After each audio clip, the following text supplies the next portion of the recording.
আপনাদের সময়ে হিট যদি কম বেশি হয় তাহলে কোনো সমস্যা হয় নাকি? সাধারণত আপনি যে সময় দিচ্ছেন আরও 5 সেকেন্ড যদি বৃদ্ধি করে দেওয়া হয়, অথবা 2-1 সেকেন্ড যদি কম হয়। ও আচ্ছা, কেসি ছাড়া হয় না? তাহলে কি হবে? আচ্ছা, আপনি কেটে কেটে করতে একবারে নীল।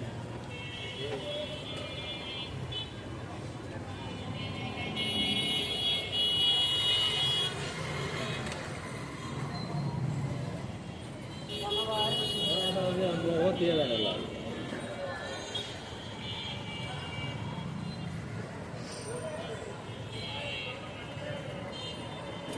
এটা হচ্ছে আমার ডায়েট।